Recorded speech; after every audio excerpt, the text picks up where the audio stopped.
नमस्कार मेरे प्यारे साथियों, मैं नितिन गुप्ता आपका स्वागत करता हूं बाल विकास के 500 प्रश्नों की श्रृंखला में। तो साथियों, आज हम करने वाले हैं वीडियो का पार्ट 4, जिसमें कि आज हम स्टार्ट करेंगे आपके 66 क्वेश्चन से स्टार्ट करेंगे। मैंने 65 क्वेश्चन आपको करा दिए हैं इससे पहले, जो कि आपके सभी एग्ज़ाम के लिए बहुत ही ज़्यादा इंपॉर्टेंट है। जिन साथियों ने वो नहीं देखें तो जाकर ज़रूर देखेंगे, प्ले लिस्ट में आपको वो देखने को मिल जाएंगे। ठीक है, तो ये भी क्वेश्चन जो मैं कराऊंगा ये सारे इंपॉर्टेंट हैं, तो बिल्कुल वीडियो के अंत तक ज़रूर बने रहेंगे। एक एक क्वेश्चन नोट करते हुए चलेंगे। ये क्वेश्चन आपके सभी एग्ज़ाम जितने होते हैं सभी से कलेक्ट करके आपके लिए लाए गए हैं, तो बिल्कुल एक एक क्वेश्चन आपके एग्ज़ाम की दृष्टि से बहुत ही ज़्यादा महत्वपूर्ण है, तो बिल्कुल एक एक क्वेश्चन नोट करेंगे।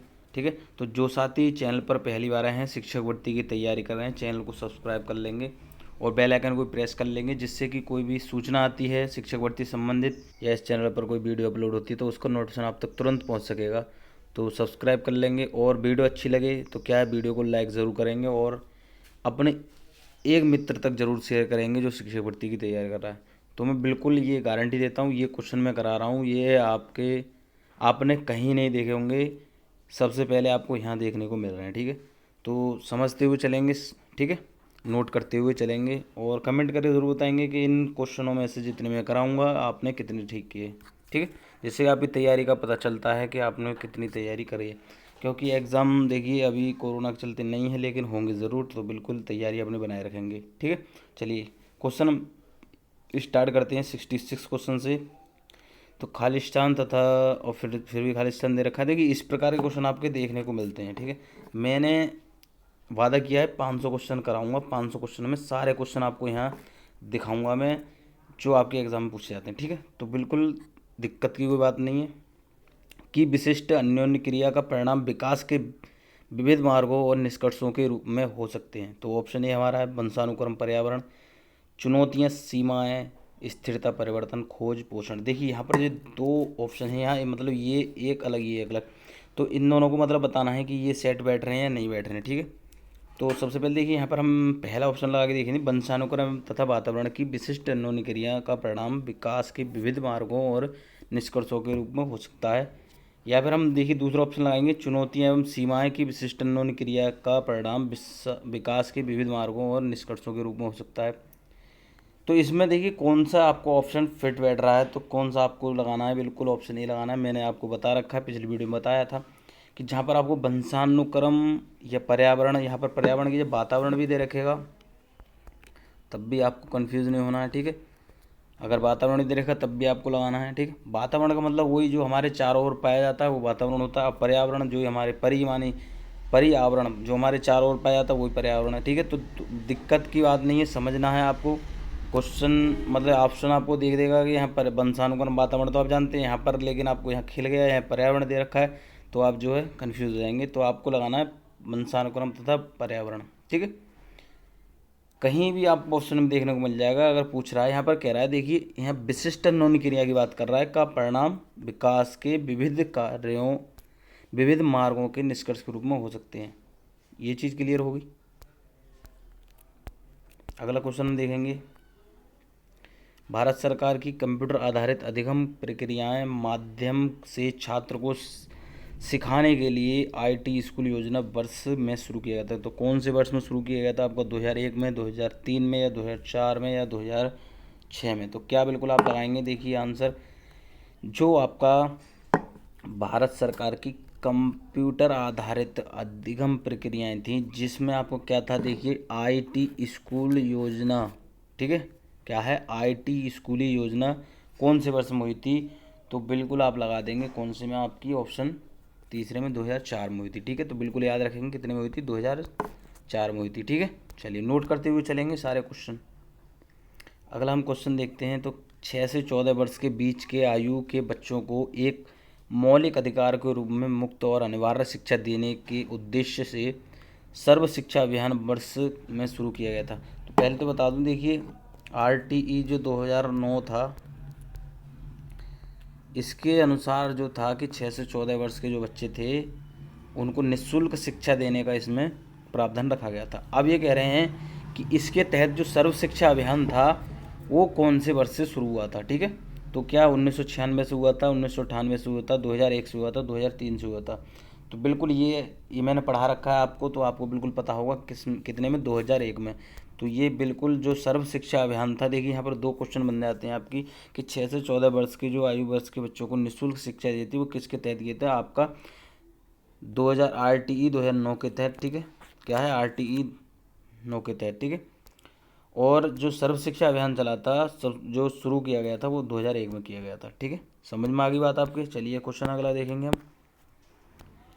स्तरीय गुणवत्तापूर्ण शिक्षा के लिए पाठ्यक्रम ढांचा राष्ट्रीय अध्यापक शिक्षा परिषद द्वारा वर्ष में निकाला गया था।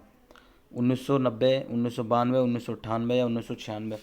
तो बिल्कुल बताएंगे क्या इसका आंसर होने वाला है। तो ऑप्शन आप लगाएंगे 1998, ठीक है। क्या है, 1998 में ये क्या हुआ था, निकाला गया था, क्या, राष्ट्रीय अध्यापक शिक्षा परिषद द्वारा।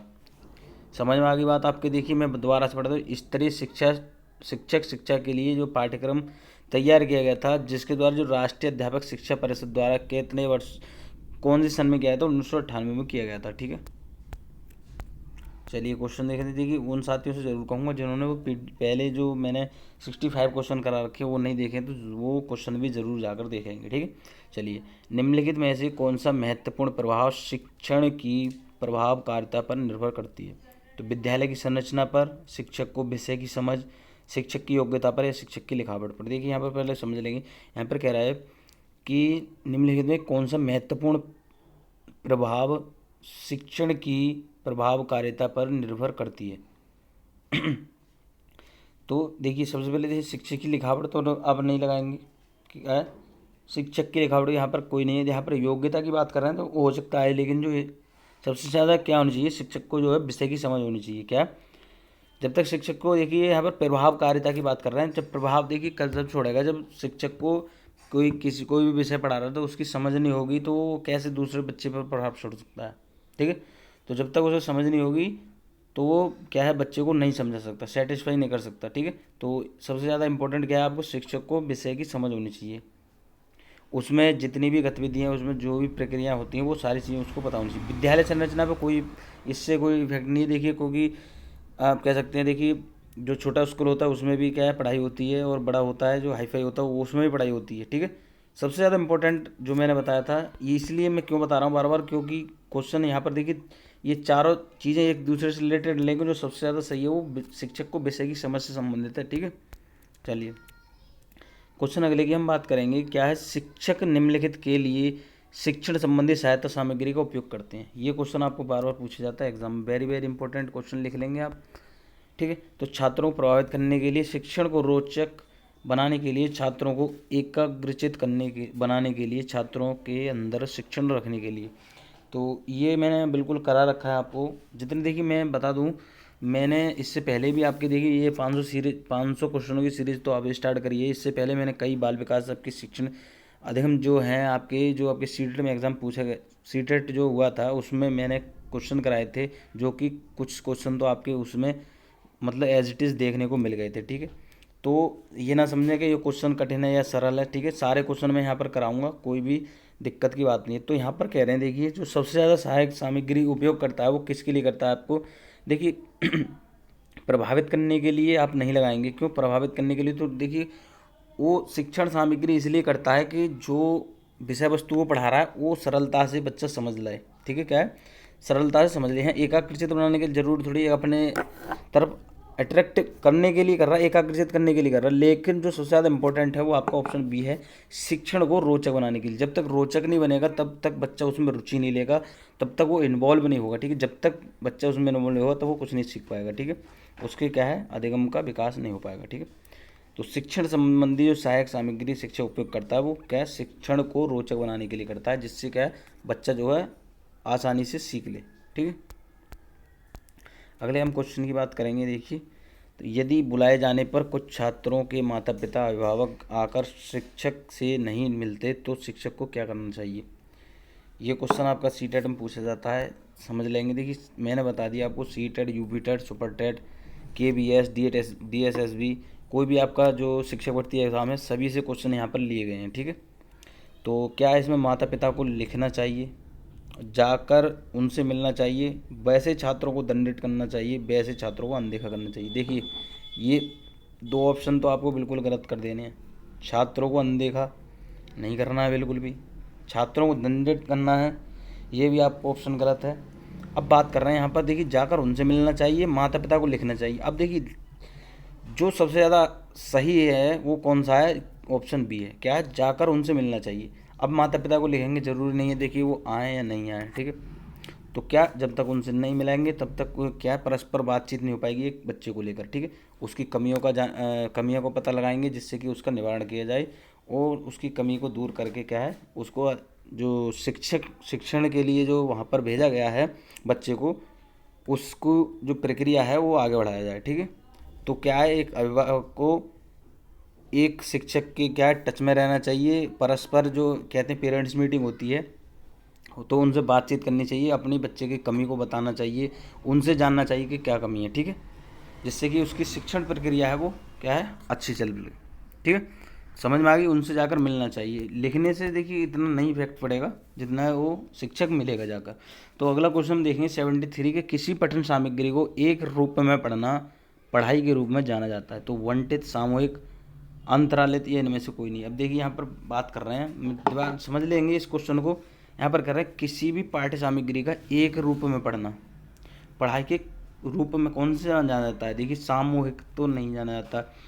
अंतरालित, अब देखिए एक रूप में अंतरालित उतना मतलब जो बदल बदल मतलब कोई भी आता रहे वो नहीं है। यहाँ पर एक रूप की बात कर रहा है तो ये भी नहीं होगा। बंटित, अलग अलग बांटा तो ये भी नहीं है, ठीक है, क्योंकि एक ही प्रक्रिया की बात कर रहे हैं तो इनमें से आप कोई भी नहीं लगाएंगे। क्या है, इनमें से आप कोई भी नहीं लगाएंगे, ठीक है।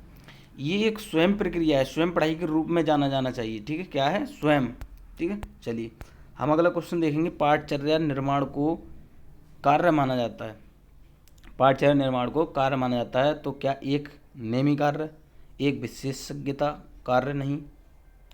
यहाँ पर देखिए हम समझ लेंगे, एक अत्यधिक विशेषज्ञता कार्य, एक महत्वपूर्ण कार्य नहीं। तो क्या इसका आंसर आप करेंगे बिल्कुल। तो क्या देखिए यहाँ पर नेमी कार्य, विशेषता कार्य, अत्यधिक विशेषता कार्य, महत्वपूर्ण कार्य, यहाँ पर कह रहे हैं पाठचर्या निर्माण को कार्य माना जाना चाहिए। तो क्या ऑप्शन आप सी लगाएंगे, एक अत्यधिक विशेषता कार्य माना जाना चाहिए, बिल्कुल, ठीक है। समझ में आ गई बात आपकी। चलिए क्वेश्चन हम अगला देखेंगे, विद्यार्थियों की प्रशंसा की जानी चाहिए। ये क्वेश्चन आपका बहुत पूछा जाता है और इसमें छात्र गलत करते हैं हमारे। क्या एकांत में, अलग में, लोगों के बीच, या व्यक्तिगत रूप से। अब देखिए यहाँ पर बिल्कुल समझने की बात है, एकांत में करेंगे या अलग अलग करेंगे। तो ना तो एकांत में करेंगे ना अलग अलग करेंगे, ठीक है। और व्यक्तिगत रूप से यहाँ वही आ गई, अलग अलग करने की बात आ गई, अलग अलग, ठीक है, व्यक्तिगत रूप से अलग अलग करेंगे वो नहीं, लोगों के बीच करेंगे। विद्यार्थियों की प्रशंसा की जानी चाहिए लोगों के बीच। अब लोगों के बीच करेंगे तो जिससे क्या छात्र पर क्या है एक अच्छा इफेक्ट पड़ेगा कि हाँ मेरी प्रशंसा हो रही है, मैं ये कार्य कर रहा हूँ, तो इसकी वजह से क्या है, मुझे क्या है, शाबाशी मिल रही है, प्रशंसा मिल रही है, ठीक है। तो वो उस कार्य को और बेहतर रूप से करेगा। तो बिल्कुल क्या लगाएंगे, ऑप्शन सी लगाएंगे, विद्यार्थियों की प्रशंसा की जानी चाहिए लोगों के बीच करनी चाहिए, ठीक है। चलिए क्वेश्चन अगला देखेंगे हम, निम्नलिखित में से क्या उस खांचे या रेंज को सूचित करता है जिसके भीतर किसी योग्यता या गुण के लिए किसी व्यक्ति के प्रवीणता स्तर का फैसला किया जाता है। तो ग्रेड, अंक, ग्रेड एवं अंक दोनों, इनमें से कोई नहीं। तो देखिए मैंने बता रखा है आपको, क्या आंसर आप इसमें लगाएंगे। देखिए सबसे पहले देखिए यहाँ पर कुछ साथी क्या करेंगे, इनमें दोनों लगा देंगे, ये नहीं करना है आपको। ग्रेड और अंक दोनों अलग अलग होता है, ठीक है। क्या है, ग्रेड और अंक दोनों अलग अलग चीज़ें होती हैं, मैं समझाऊंगा आपको। यहाँ पर दोबारा समझेंगे क्वेश्चन को, निम्नलिखित में से क्या उस खांचे या रेंज को सूचित करता है, ठीक है। क्या है, उस खांचे या रेंज को सूचित करता है जिसके भीतर किसी योग्यता या गुण के लिए किसी व्यक्ति में प्रवणता स्तर का फैसला किया जाता है। व्यक्ति के गुण की बात कर रहा है तो अंक तो यहाँ नहीं दे सकते, ठीक है, अंक की बात नहीं कर रहे हैं। और जो अंक की बात नहीं कर रहे हैं तो ये भी आपका आंसर गलत हो गया। तो ये दोनों गलत, इनमें से कोई नहीं, तो ये तो बिल्कुल ही गलत है। क्योंकि जब देखिए पहले समझ लेंगे इनमें से है कौन सा है, मैं बताऊंगा। ऑप्शन ए सही होगा आपका, क्या है, ऑप्शन ए सही होगा, ग्रेड। तो ग्रेड के माध्यम से जब हम उसको क्या है बांटेंगे, देंगे, तो उसके अंदर एक जिज्ञासा बढ़ेगी कि हाँ मैंने ये कार्य किया है, मतलब अंदरूनी गुण की बात कर रहे हैं, ठीक है। तो ग्रेड की बात करेंगे, अंक की विद्यालय में बात करेंगे, ये आपको समझना है, ठीक है।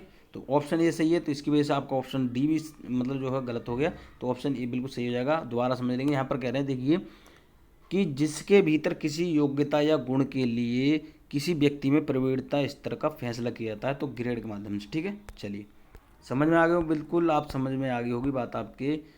चलिए क्वेश्चन अगला देखते हैं हम। तो क्या है कि अनुसंधान से पता चलता है कि हमारी पढ़ाई का हिस्सा दृश्य और श्रव्य अंगों के माध्यम से ग्रहण किया जाता है। तो क्या इसका आंसर आप करेंगे, देखिए बताएं। 60%, 85%, देखिए मैं दोनों तरह से बोल रहा हूँ, आपको समझ में आ जाए। 50% या 95%। तो क्या इसका आंसर आप बिल्कुल लगाएंगे। देखिए कितने परसेंट है जिससे हमारी पढ़ाई का जो हिस्सा है वो दृश्य श्रवण अंकों के माध्यम से ग्रहण किया जाता है। कितने परसेंट जो है हमारा पढ़ाई का जो हिस्सा है वो श्रव्य और दृश्य अंगों मतलब जो सामग्री है उसके माध्यम से ग्रहण किया जाता है। अब बिल्कुल आपको देखिए नॉर्मल भाषा में समझ में आ गया होगा। तो क्या इसका आंसर आप करने वाले हैं, ऑप्शन क्या लगाएंगे, बी लगाएंगे, 85%। ठीक है, तो क्या है 85% जो हिस्सा होता है वो श्रव्य दृश्य सामग्री से क्या है ग्रहण किया जाता है। तो देखिए श्रव्य दृश्य सामग्री कितनी ज़्यादा इंपॉर्टेंट है। तो कभी भी देखिए आप याद रखेंगे, जब कभी एक शिक्षक है एक बच्चे को, ठीक है, अपने छात्रों को क्या है श्रव्य दृश्य सामग्री से सिखा रहा है, तो बिल्कुल आपको आंसर सही हो जाएगा। ठीक है, ज़्यादातर सीटेट के आंसर में आपने देखा होगा कि ज़्यादातर क्या है कि उसमें श्रव्य दृश्य सामग्री के माध्यम से क्या है बच्चे को सिखाया जाता है। ठीक है, चलिए 78 क्वेश्चन देख लेते हैं कि वर्ग कक्षा के माहौल में एक सकारात्मक पढ़ाई वातावरण स्थापित और मजबूत करने के अधिकार को निश्चयात्मक अनुसंधान बढ़ावा नहीं देता, बढ़ावा देता है, से कुछ लेना देना नहीं होता है कि ज़रूरत नहीं होती। तो क्या इसका आंसर आप करेंगे। देखिए यहाँ पर सबसे पहले देखिए कह रहे हैं यहाँ पर जो सकारात्मक पढ़ाई वातावरण स्थापित, ठीक है, करना है और मजबूत करने का अधिकार को निश्चयात्मक अनुसंधान। अब देखिए यहाँ पर बिल्कुल आपको क्वेश्चन समझ में आ रहा है। तो बढ़ावा नहीं देता है, ये तो आपको यहाँ क्वेश्चन पढ़ के ही पता चल रहा है कि बढ़ावा यहाँ पर दिया जा रहा है। क्या है, बढ़ावा यहाँ दिया जा रहा है। ठीक है, तो ऑप्शन क्या आ जाएगा आपका, ऑप्शन बी सही हो जाएगा। यहाँ पर कह रहे हैं से कुछ लेना देना, ये भी नहीं है, जरूरत नहीं होती, ये भी गलत है आपका। ठीक है, दोबारा समझेंगे। वर्ग कक्षा के माहौल के एक सकारात्मक की बात कर रहे हैं और पढ़ाई वातावरण स्थापित करने की बात कर रहे हैं और मजबूत करने की बात कर रहे हैं, तो बिल्कुल इसको बढ़ावा देना चाहिए। समझ में आ गई बात। चलिए देखिए क्वेश्चन अच्छे लग रहे हैं तो बिल्कुल वीडियो को लाइक ज़रूर करेंगे। चलिए क्वेश्चन अगला देखेंगे हम। जब किसी शिक्षक पर प्राधिकारी हावी होते हैं या उसे अन्य कार्य करने के लिए विवश किया जाता है तो उसकी क्षमता कई गुना बढ़ती है, घटती है, अंशतः बढ़ती है, अप्रभावित रहती है। ये क्वेश्चन देखिए बहुत इंपॉर्टेंट है, समझ लेंगे, बिल्कुल इंपॉर्टेंट क्वेश्चन लिख लेंगे। तो क्या कई गुना बढ़ जाती, जब कोई एक अधिकारी है उस पर प्रेशर कर रहा है, गलत मतलब कोई दूसरा काम करा रहा है, तो क्या घटेगी या बढ़ेगी। तो कई गुना बढ़ जाती है तो गलत है। अंशतः बढ़ती बिल्कुल नहीं, अप्रभावित नहीं, ये बिल्कुल घट जाती है।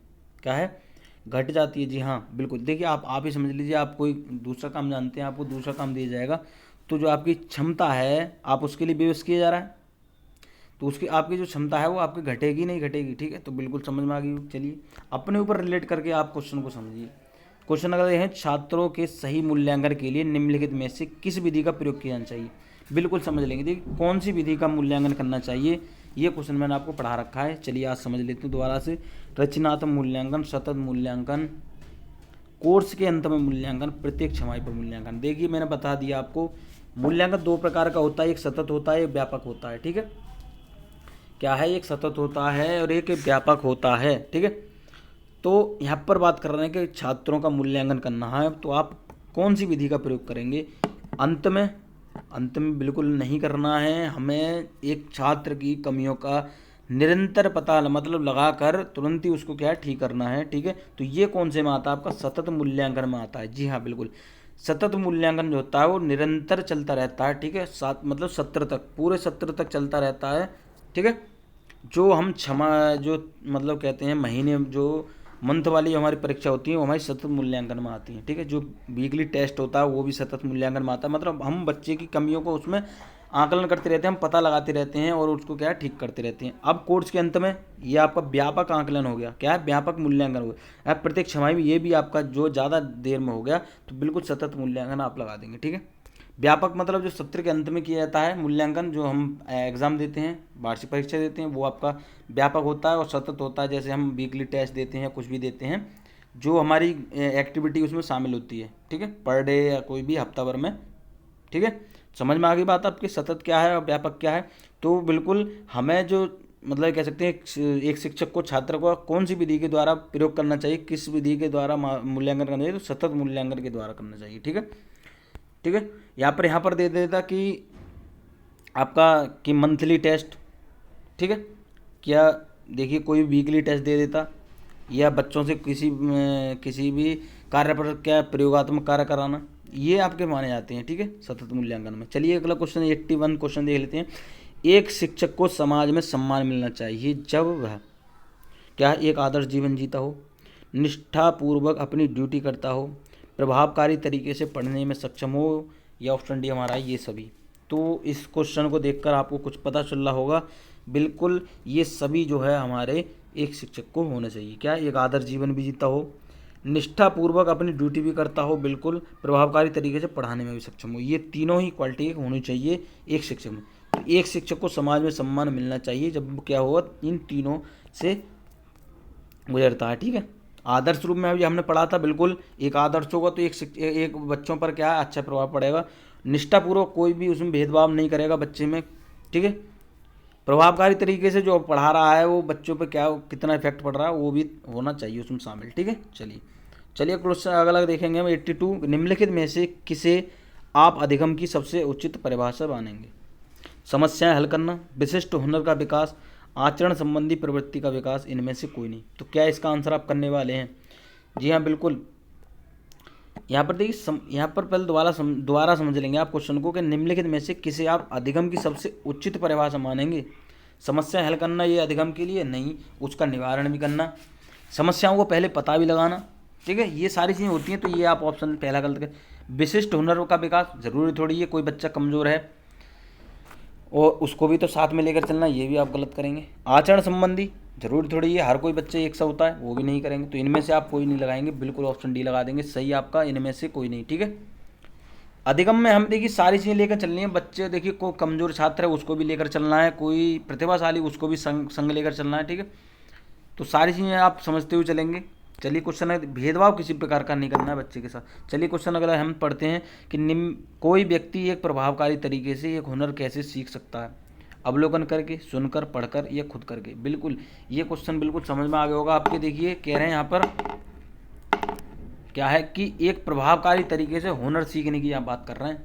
तो हुनर सीखने मैंने आपको पढ़ा रखा है कि बच्चा जब क्या करेगा, एक्टिविटी खुद करेगा तो क्या है उसको आसानी से वह सीख लेगा और क्या है मतलब जल्दी से जल्दी वो उस कार्य को करने में सक्षम हो जाएगा। ठीक है, तो अवलोकन करके जरूरी नहीं है देखिए केवल कोई भी बच्चा है वो देख कर ही क्या है अवलोकन करके ही क्या सीखता है, वो केवल समझता है, लेकिन जब तक वह कार्य खुद नहीं करेगा तब तक वह कोई भी हुनर नहीं सीख पाएगा। आपने कोई भी मिस्त्री देखा होगा तो मिस्त्री केवल देख कर ही नहीं होता, वो प्रैक्टिकल भी करता है, प्रैक्टिकल भी होनी चाहिए साथ के साथ, तब वह क्या है उसको सीखता है। सुनकर नहीं कर पाएगा, पढ़कर नहीं कर पाएगा, खुद कर बिल्कुल स्वयं करके, मैंने बताया करके सीखने वाली चीज़ को आप बिल्कुल आंसर सही लगा देंगे। जहाँ पर स्वयं करने की बात आ जाएगी वो आपका आंसर बिल्कुल सही हो जाएगा। ठीक है, चलिए समझ में आ गई बात आपके। चलिए क्वेश्चन अगला देखेंगे हम। तो ये क्वेश्चन बहुत इंपॉर्टेंट है। क्या है? वर्णमाला की पहचान वर्ष की आयु में शुरू होती है। तो कौन से वर्ष में? 6 वर्ष में, 5 वर्ष में, 4 वर्ष में, 3 वर्ष में। या वर्णमाला की पहचान की बात कर रहे हैं। देखिए यहाँ क्वेश्चन में थोड़ा गड़बड़ आप समझेंगे। यहाँ पर 2 मत आते हैं, 3 और 5। ये मैं बिल्कुल डायरेक्ट ही हम बिल्कुल कॉन्सेप्ट पे वहीं भी पहुँचता हूँ, यहाँ आपका क्वेश्चन अटकता है। वर्णमाला की पहचान वर्ष की आयु में शुरू होती है। शुरू की बात कर रहे हैं, पहचान की बात कर रहे हैं। तो देखिए पहचान जो हम बुलवाते हैं कि आ बोलो बेटा, तो पहचान तो नहीं हो पाती है, वो बोलना सीखता है। पहचान आपकी 5 वर्ष में होती है। ये अगर इन दोनों ऑप्शन में से आप कौन सा आंसर करेंगे ये कमेंट करके ज़रूर बताएंगे, ये आपके ऊपर छोड़ता हूँ मैं। ठीक है, चलिए कमेंट करके ज़रूर बताएंगे इस क्वेश्चन को। 84 क्वेश्चन है, 5 लगाएंगे या 3 लगाएंगे। चलिए अगले क्वेश्चन की हम बात करेंगे। क्या विद्यार्थियों में सामाजिक विकास विकसित करने हेतु एक अध्यापक को चाहिए कि वह जाने? क्या जानना चाहिए? एक शिक्षक, एक अध्यापक को किसी भी विद्यार्थी का सामाजिक विकास करना है तो उसे क्या जानना चाहिए?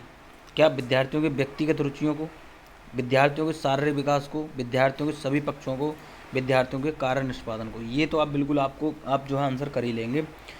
देखिए व्यक्तिगत रुचि तो आप नहीं लगाएंगे, बिल्कुल मैंने बता दी। व्यक्तिगत की बात देखिए कहीं हद तक ठीक होती है, मतलब व्यक्तिगत मैं बताऊं कब ठीक होती है, जब शिक्षा देने की बात आ जाएगी। क्या है? जब बच्चों को शिक्षा ग्रहण कराने की बात आ जाएगी तब व्यक्तिगत रूप से आप शिक्षा कराएंगे, ठीक है। मतलब कोई भी मंदबुद्धि बच्चा है या कोई सामान्य बच्चा है या कैसी, मतलब विभिन्न प्रकार के बच्चे होते हैं, तो सभी को क्या व्यक्तिगत रूप से लेकर चलना है, समान नहीं लेकर चलना है।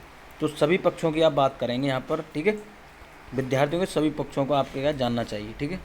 तो ये मैं आपको बता दूँ, जहाँ पर बच्चे के सभी पक्षों का यहाँ पर जानने की बात आ जाएगी एक शिक्षक के द्वारा, तो बिल्कुल आपका आंसर बिल्कुल सही हो जाएगा, ठीक है।